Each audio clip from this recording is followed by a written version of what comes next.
Furthermore, little Bernadette had to receive many humiliations at the hands of her fellow sisters. You see, as I've mentioned, they were upper-class women, intelligent women, and I suppose, to be fair to them, they found it very difficult to connect with this girl Bernadette, who had had such privileges conferred upon her. One of the nuns once said to her, "The lady in the grotto might have taught you better French, Bernadette."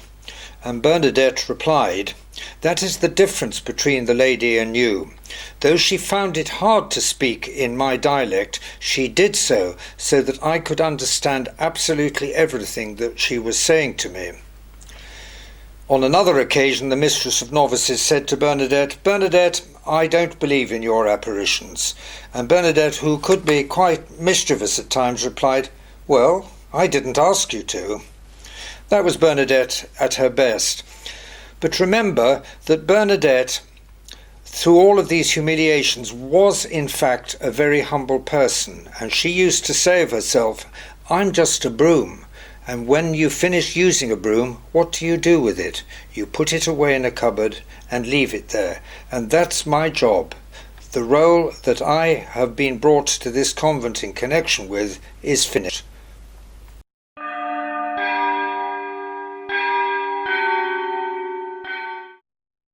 But Bernadette wasn't just a broom in the hands of the Virgin Mary. She did actually have two very significant talents. One of them was that she was brilliant at embroidery, and some of the work that she carried out when she was in Nevers is available for viewing in the museum to this day in Lourdes. I warmly recommend anybody that hasn't seen it to go to that museum, where there are many other aspects of interest in connection with the story of Bernadette. The other thing that Bernadette was very good at was as a nurse. Well, you could imagine that someone that endured as much bad health as she had, that they might be good at nursing, and so it was with Bernadette. One of the doctors used to remark, "Bernadette's an amazing nurse. She's very, very accurate on prescriptions and that kind of thing." So she wasn't just a caring nurse, she was accurate with the medicines and the various things that had to be handed out. There was evidence of this when, in 1870, those of you who are good at history will remember that there was a war between France and Germany, known as the Franco-Prussian War. It didn't last for very long, but the war, part of it, took place near Nevers, and soldiers were being injured in the area of Nevers and brought into the convent to have a stay in the hospital. Bernadette was a nurse there, and she became extremely popular with the soldiers, not because of her looks, but because of her nursing skills. They all wanted to be looked after by Sister Mary Bernard, as she was then known. If any of you have seen the film The Song of Bernadette, that particular phase of Bernadette's life is handled very beautifully in that particular film.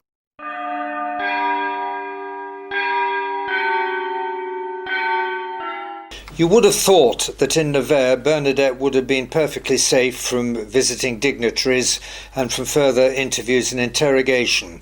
Alas, it was not so. People still wanted to hear directly from Bernadette. There was a bishop, there was a Jesuit, there were other priests, there were journalists who persisted in coming to the convent in Nevers to have words with Bernadette so that they could say, "This is the story straight from the horse's mouth." It infuriated and exasperated Bernadette, who was worn out with all of the interviews and the constant repetition of her story. But, to be fair to her, the story remained the same. It was utterly consistent throughout the whole of her life. That was a marvellous thing. Other visitors did come to Nevers, none of her family, as I have said, but sometime there would be a visiting priest or a visiting friend, and Bernadette would hear from them all about the goings-on at Lourdes, about the processions, the pilgrimages, the hotels, the shops. And she said to one priest who was on his way back to Lourdes and going to meet up with some of her family, she said to the priest, "Do tell them not to get rich." Bernadette, you see, was worried that while Lourdes may have been a magnificent spiritual experience, the risk attending upon it was the growth of wealth and all that that can do for people.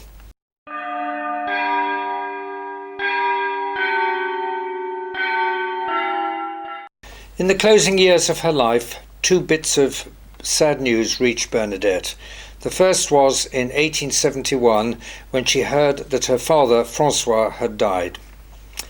This was the father that had been so strong in supporting Bernadette through all of the difficult and tough days in the cachot, the tough days when the family had suffered so much from starvation and from lack of warmth and that kind of thing.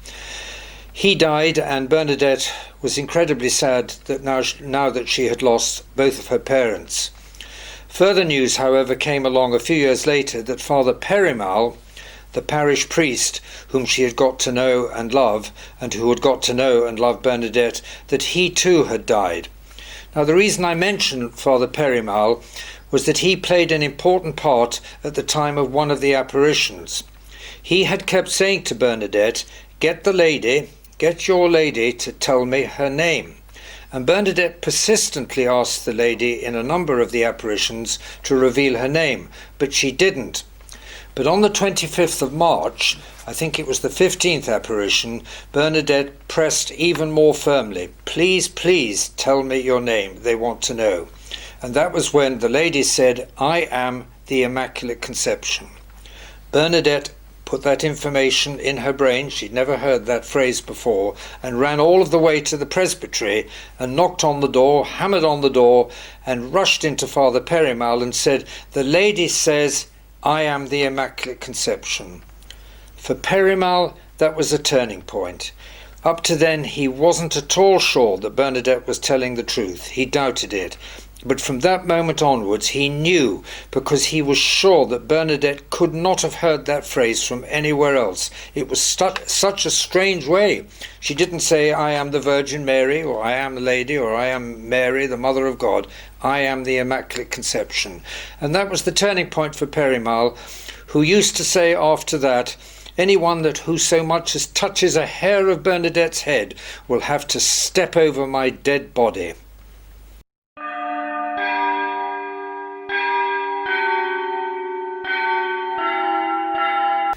Two years after the death of her beloved Father Perimal, it's now 1879, Bernadette went into the sick ward in Nevers for the last time. Her suffering was acute.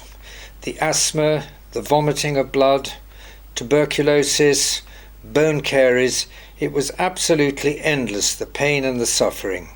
She used to say, I'm sorry, but I'm not like my patron saint, St. Bernard, who seemed as though he could embrace suffering.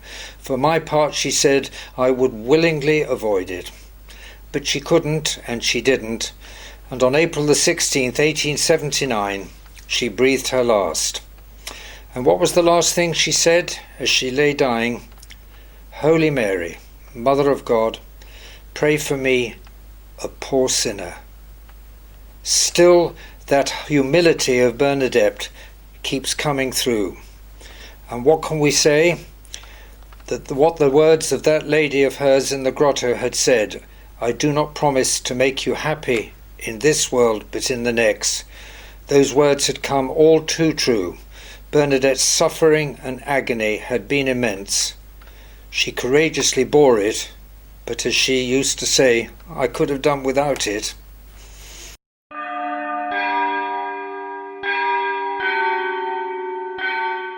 So what do we modern thinkers make of little Bernadette, that 14-year-old girl, upon whom depends the whole of the Lourdes phenomenon, the phenomenon of 5 million people coming to Lourdes on pilgrimage, the phenomenon of more hotels in this town than any other place in France except Paris? What do we make of a girl upon whose word all of this depends? Was she deluded? Was she seeking celebrity? Was she an attention seeker? Was she seeking wealth? Was it all a hoax? I don't think any of those questions hold up. She certainly wasn't seeking celebrity. She didn't want it. She shunned it. She wasn't seeking wealth for herself or her family. And all the evidence is that she was an utterly straightforward, honest, not very clever schoolgirl. You can't find any reason why Bernadette would have started this whole ball rolling just to her own advantage, or indeed because she was a little bit mad or a little bit insane. Personally, I find her story utterly convincing, as indeed did the Commission of Inquiry. It's interesting to remark that during the period of the apparitions, everybody wanted to know whether Bernadette was, in actuality, telling the truth, and one idea they had was to send her to a very holy man whose reputation was impeccable in a village called Betteram, about 5 miles from Lourdes. His name was Michael Garicoid. He was later canonized, and Bernadette was sent to him to be interviewed by him. He spoke to her at length, and he said at the end, "It's not for me to speak about the meaning or the authenticity of the apparitions as such, but all I can say to you is that as far as I'm concerned, Bernadette is truthful, and what she's saying to all of us is the truth."